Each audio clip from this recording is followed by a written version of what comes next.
जय हिंद एवरीवन, कैसे हो आप सभी। आई होप सबसे बड़ा बेहतर डेफिनेटली अच्छे हो गए। एक कॉमन सा कैंडिडेट का हमेशा डाउट रहता है कि इंडियन नेवी का जो अग्निवीर का रिक्रूटमेंट जब से आया है, इसमें इंडियन नेवी हो, इंडियन एयरफोर्स हो या फिर इंडियन आर्मी हो, इसमें अब जो हमें मतलब रिटायर टाइप का होगा, रिटायर या फिर वॉलंटियर हमें वहाँ से बाहर किया जाएगा या केवल 25 या 30% कैंडिडेट को रखा जाएगा, वो कौन से कैंडिडेट होंगे, कैसे इंडियन नेवी ये चीज़ शॉर्ट लिस्ट करने वाली है। तो मुझे इंडियन नेवी का थोड़ा सा अपडेट मिला है, तो मैं आप सभी के साथ में शेयर करने वाला हूँ कि किस तरह का ये प्रोसेस होने वाला है। एक बात और बता देता हूँ, जो कैंडिडेट डेफिनेटली ये इस एग्ज़ाम की प्रिपरेशन कर रहे हैं, वो इंडियन नेवी हो, इंडियन एयरफोर्स हो, और डिमोटिवेट होने जैसा अच्छा कुछ नहीं है यार। मतलब मेरे अकॉर्डिंग अच्छी खासी सैलरी मिल रही है। अभी जो फर्स्ट बैच के कैंडिडेट हैं, उनका मैंने कल या परसों सैलरी स्लिप मांगा था कि लाओ एक तो इस पे वीडियो बनाते हैं। तो 36 और 35 के समथिंग उनका सैलरी है, 35 और 36 के। वैसे आपको पता चलेगा कि उसमें जो से मतलब सबको सैलरी जो मेंशन कर रखा है वो 25 और 30, लेकिन जो अलाउंसेस वगैरह होते हैं वो सब लगा के कहीं ना कहीं इतना उनके अकाउंट में सैलरी आ रहा है, जो मेरे पॉइंट ऑफ व्यू से बढ़िया है। और एक बात और बता देता हूँ कि जो लास्ट का मतलब कैंडिडेट होंगे, जब ये वॉलंटियर फॉर्म फिलअप किए जाएंगे, मतलब 25 और 30% कैंडिडेट जो परमानेंट होंगे, उसके बाद जो रेस्ट ऑफ कैंडिडेट होंगे 70% बचते हैं, 65% बचते हैं, जितने वो रोकते हैं। ठीक है, वो ऐसा एग्जैक्ट नहीं है कि 25% ही रोका, उनके ऊपर होगा, थोड़ा बहुत प्लस माइनस वो डेफिनेटली अपने अकॉर्डिंग कर लेंगे।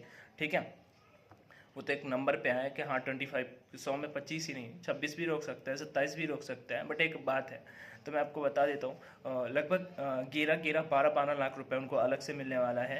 ठीक है, तो मेरे अकॉर्डिंग यार बेहतर है जो भी कैंडिडेट लाइक कि भाई ये ना करो वो ना करो। बेसिकली फ़िलहाल एसएससी जीडी अगर आपको क्रैक करना है तो 160 नंबर में से 145 नंबर यूपी, राजस्थान, हरियाणा जैसे स्टेट से लाने हैं, तो बहुत डिफिकल्ट टास्क है। Come to the main topic, definitely candidate जानना चाहते हैं, मैं आपको बता देता हूँ। इंडियन नेवी का फ़िलहाल मेरिट लिस्ट भी आने वाला है मार्च में, और उसका बैच जो है वो अप्रैल में जाएगा, उसका न्यू रिक्रूटमेंट का भी प्रोसेस होने वाला है। तो वो सब कुछ आपको बाद में शेयर करूँगा। फ़िलहाल मैं मेन टॉपिक पे बात कर लेता हूँ। सबसे पहले क्या होगा, डेफिनेटली आपको इतना ज़्यादा डेफिनेटली बोल रहा हूँ, सॉरी उसके लिए। 100% कैंडिडेट ने ज्वाइनिंग करी है। ठीक है, और अभी तक 3 बैच जा चुके, 3 या 4 बैच जा चुके हैं नेवी के, अभी 5वां बैच भी जाना है, जिसमें लगभग 2500 से 3000 हर बार पोस्टें रह रही हैं। हाँ, अग्निवीर पोस्ट के लिए इसमें फीमेल कैंडिडेट भी होती हैं, मेल कैंडिडेट भी होते हैं। अगर मैं बात करता हूँ यहाँ पे ऑफिशियल के बेसिस पे, तो 100 में से 25 कैंडिडेट को उनको परमानेंट करना है। अब ये सभी कैंडिडेट जानना चाहते हैं कि ये कौन से 25 कैंडिडेट होंगे, तो मैं बता देता हूँ। देखो, जब आपकी जो वहाँ पे ड्यूटी होगी, मान लो 3.5 ईयर हो जाएंगे, लास्ट के 6 मंथ बचेंगे, तो आप सबसे पूछा जाएगा लाइक कौन परमानेंट, मतलब कि कौन आगे करना चाहता है, कौन नहीं करना चाहता है। ठीक है, वो तो सिंपल सा है, एक दिन कुछ सेकंड का काम है। अभी बुलाया, पूछा, ठीक है, तो पूछा जाएगा। तो पहला नंबर तो कुछ ऐसे होंगे जो अपनी मर्जी से बाहर हो जाएंगे। ठीक है, कि हाँ मुझे अभी मतलब आगे जाना है और कुछ करना है, मतलब कुछ को बिजनेस करना है, कुछ को आगे आकर और भी पढ़ाई करना है। ठीक है, अभी 3-4 साल ही हुए हैं, वो फिर से रिस्टार्ट कर सकते हैं। कुछ ऐसे कैंडिडेट होंगे। पहला नंबर तो मर्जी वाले कैंडिडेट होंगे। दूसरा नंबर, अब परमानेंट कौन से कैंडिडेट होंगे वो मैं बता देता हूँ। डेफिनेटली जिस दिन आप जाते हो ना, तो पहले जब जब आप ट्रेनिंग पे जिस दिन जाते हो, उस दिन आपको जोन डिवाइड होता है। जोन क्या होता है? जोन मतलब कि जहाँ पे आपका ट्रेनिंग होता है, मतलब कि डिवीज़न, सॉरी उसे डिवीज़न बोला जाता है। नेवी पे अलग अलग जगह पे डिवीज़न है, जैसे एक विक्रमादित्य है, हाँ, और एक अंगद डिवीज़न है, एक अर्जुन डिवीज़न है, ऐसे करके डिवीज़न है। ठीक है, उनमें आपस में कंपटीशन भी होता है। तो ऐसे डिवीज़न में आपको डिवाइड किया जाता है। फिर लास्ट में जब यही सब चीज़ें हो जाती हैं, तो वहाँ पे फिर आपका ट्रेड डिसाइड होता है। वो आपकी मर्जी से आपको नहीं मिलता, वो जो डिसाइड आपके पार्ट में आएगा वो आपको मिल जाता है। फिर उसके लिए आपको अलग अलग ट्रेनिंग सेंटर पे भेजा जाता है और ट्रेन किया जाता है। तो ट्रेड का आपके टेस्ट होगा। ठीक है, आपने जैसे किसी भी जैसे इलेक्ट्रिकल डिपार्टमेंट में कोई ज्वाइन किया है, तो उसका ट्रेड मतलब टेस्ट होगा, पहले वो टेस्ट होगा। उसके बाद जो लोग परमानेंट के लिए मतलब जाएंगे, ठीक है, जो वॉलंटियर हो गए, मतलब जो अपने मन से हैं, उनकी तो बात ही खत्म हो गई। लेकिन जो परमानेंट के लिए, उनके लिए एक प्रोसेस होगा, उनका एक टेस्ट कंडक्ट कराया जाएगा। उसके बाद उनका पीईटी होगा, फिजिकल जो टेस्ट होता है, उनका फिजिकल टेस्ट भी कंडक्ट कराया जाएगा। At last medical examination conduct कराया जाएगा। ये 3 चीज़ें फिर से कंडक्ट कराई जाएंगी। और उनमें ऐसा तो होगा नहीं कि मान लो जैसे एक बैच है 2500 कैंडिडेट का या 3000 कैंडिडेट का, ठीक है ना। तो लगभग 750 कैंडिडेट मैं बोलता हूँ, 750 कैंडिडेट परमानेंट होंगे उनमें से। तो वो 750 जो कैंडिडेट होंगे वो उन्हीं 3000 में से लिए जाएंगे। तो अब एक ट्रेड में मान लो मैं कहता हूँ 400 लड़के हैं किसी भी ट्रेड में, ठीक है, तो उसमें से अगर उनको 25% लेने हैं तो 100 कैंडिडेट, तो वो 400 में तो मान लो 100 बाहर हो गए पहले ही। अब 300 कैंडिडेट टेस्ट देंगे, उनमें से जो अच्छा परफॉर्म करेंगे 25% कैंडिडेट, उनको वहाँ पे लिया जाएगा। सबसे पहले ट्रेड टेस्ट होगा, हाँ, उसके साथ में फिजिकल टेस्ट होगा, और लास्ट आपका मेडिकल एग्जामिनेशन फिर से कंडक्ट कराया जाएगा इन सभी कैंडिडेट का।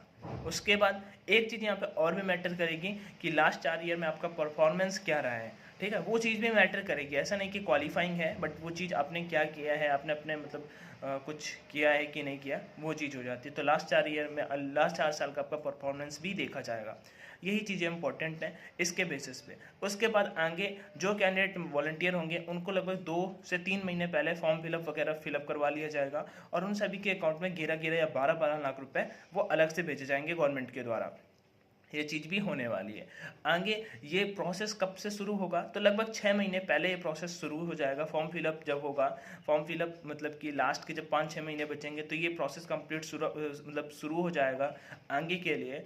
और जो रेस्ट ऑफ कैंडिडेट होंगे वो टेस्ट देंगे, मेडिकल देंगे, फिजिकल देंगे, और उनको अलग से ज्वाइनिंग लेटर फिर से आएगा, ठीक है, उनको अलग से ज्वाइनिंग लेटर फिर से आएगा।